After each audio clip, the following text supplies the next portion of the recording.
Assalamualaikum warahmatullahi wabarakatuh. Bismillahirrahmanirrahim. Kata saya Izzuddin bin Abdissalam memberi penjelasan. Kenapa harus sholat dihormatil waktu? Karena khotorun najasa, bahayanya najis atau ritsun najasa, kotorannya najis. Itu layafi, kalau dibaca ritsul layafi dengan pentingnya sholat. Karena butuhnya Allah, butuhnya malaikat, kalau boleh dibahasakan butuhnya dalam ilmu fikih kan dibahasakan gampang saja. Ada orang sujud di waktu yang diwajibkan sujud, sehingga diabaikan syarat sholat itu harus toharatul badan, wasubi dan wal makan. Maka kira pantas ono waktu sholat kemudian la tasjudu fil waktu sajdah. Jadi akhir gampangannya wes tetep keren, meskipun kowe salat nganggo najis ora sempurna tetep keren. Piye-piye cara didelok malaikat kok dhuwur wis kecelok sujud, kecelok musholli. Daripada kowe misale asar gak salat alasan celana kok najis, maghrib ora salat. Terus jare malaikat berkhataman Wahab kok kelakuane ngono kan gitu ya. Karena malaikat tuh delok kok dhuwur. Bablas asar, bablas maghrib, bablas isya. Meskipun sampean punya alasan nanti menisan di rumah atau di pondok, tapi ini kan melewati waktu yang harusnya ada sujud. Sehingga dalam syarat jamak takhir misalnya apa? Kamu harus niat akan jamak takhir di waktu sholatil ula, biar ada bedanya tarku karena sembrono dengan tarku yang karena ingin mentakhir. Pahamin? Itu jadi sama-sama fikih, kualitas yang dikarang Sultanul Ulama dengan sing RT itu ya beda. Dan sama harus baca kitab yang dikarang rajanya ulama supaya kamu tambah pinter. Oke, itu harus dikaji secara serius meskipun dengan pikiran yang ceria, yang riang. Saya itu di Jogja itu lama sekali dan tetap sebagai rujukan karena saya spesialis sering ngendikan fikih. Saya dulu musyawarah ya seperti urutan di Pelosok, mulai takrib, mu'in, tapi di sana langsung mahalli. Karena Fathul Wahab gak diajarkan di syawir, di musyawarah. Tapi saya pernah ngaji Mbah Mun Fathul Wahab. Dan beliau sering berpesan, nak kanggo masyarakat ojo Wahab repot, nganggo mahalli saja. Mahalli itu kan Surahibin itu yang mensarai minhajud talibin.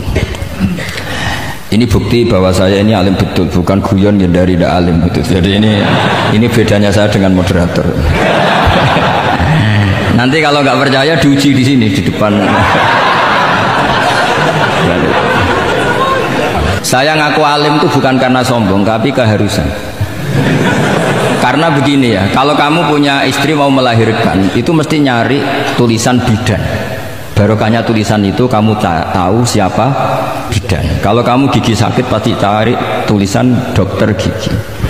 Sekarang kriminal kita adalah yang tahu Wahab tidak menulis ahli Fathul Wahab, ahli Fathul Qorib, sehingga masyarakat itu susah nyari konsultan ahli fikih karena tidak menulis di rumahnya ahli Fathul Wahab, ahli Fathul Qorib.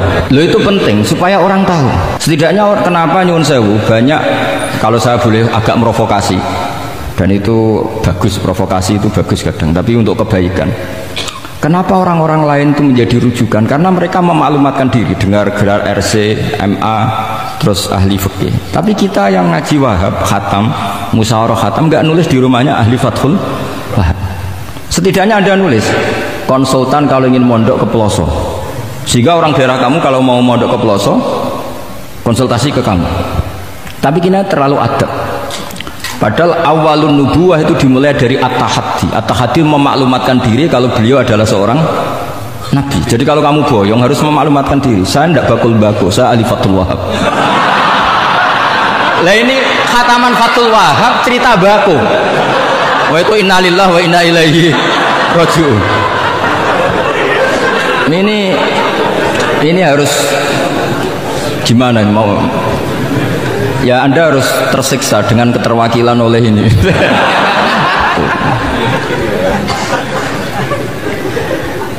Saya ini baca kitab banyak sekali, termasuk kitab Ithaf. Ketika beliau mensarai Ihya, itu cerita kitab yang saya baca fil fikhi itu dihitung mulai mazhab Syafi'i sampai Hanafi semuanya. Saya baca kitab tasawuf ini. Jadi memaklumatkan diri. Awal dari nubuwah itu memaklumatkan diri. Sehingga orang gampang nyari. Kalau orang bisa nyari bidan, nyari dokter gigi karena tulisan, kenapa orang kesulitan nyari ahli Fathul Qorib? Kalau kamu ahli konflik, tulis saja konsultan spesial cerai karena pengalaman pernah cerai, tulis saja. Kalau ahli jomblo, tulis saja ahli perjodohan, supaya orang tahu keahlian kamu di mana. Saya di Jogja memaklumatkan diri, saya bisa baca Wahab, saya bisa baca Bukhari, saya bisa, bukan dalam konteks sombong, karena kebutuhan umat yang ingin tatap bu'u asari Rasulullah, mencari-cari asari Rasulullah itu terpenuhi, yaitu dengan ngaji orang yang ahli.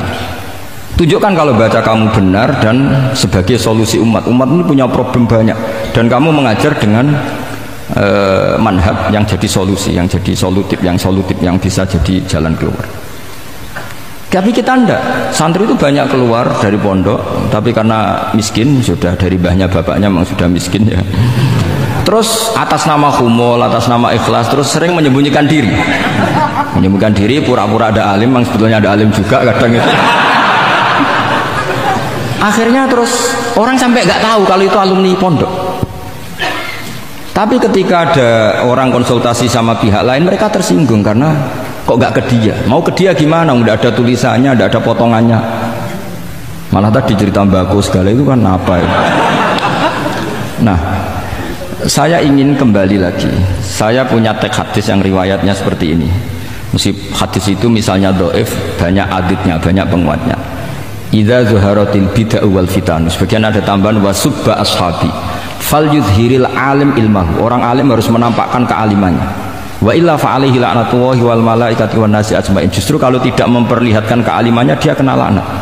Artinya yang sopan-sopan tidak memperlihatkan kefatul wahabannya, maka malah melihatkan kembakuannya.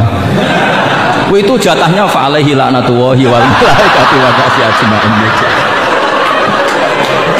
Ya, setuju ya? Oke. Pasti kena laknat. Coba betapa tersiksanya Syekh Zakaria Al-An. Tadi itu mulai ngomong tuh nggak pernah menyebut Syekh Zakaria Al-Ansori. Kayak apa tersiksa? Kitabku dikaji nyebut jenengku era gelem. Padahal Syekh Zakaria Al-Ansori syarat menjadi orang alim seperti dari sekian tarjamah, istilahnya dalam bahasa Arab terbaru itu tarjamah itu Syekhul Islam Syekh Zakaria Al-Ansori. Itu saya pilih yang dari kitab Manhajus Sawi karanya Habib Zain bin Smith. Itu dari sekian manaqib yang saya baca di Sulaiman Al-Jamal, di mana-mana paling menarik itu syaratnya jadi orang alim itu dua, punya guru alim, punya murid alim. Karena Anda akan tersiksa, sangat-sangat tersiksa. Ngaji sama gurunya takut disuruh baca, gurunya alim, mau ngorek ya meriang muridnya alim. Itu yang dialami Syekh Zakaria Al-Ansori, sehingga beliau ngendikan duqiqtu baina hajaro ini, saya ini ditempa dua batu, cara Jawa digebek dua batu. Mau ngaji ya takut karena gurunya alim alamah, yaitu pengarang Fathul Bari Ibnu Hajar Al-Asqalani. Mau mulang ya meriang, ikut di murid alim alamah jini Ibnu Hajar Al-Haythami. Jadi apa ngaji ya persiapan, apa mulang ya persiapan.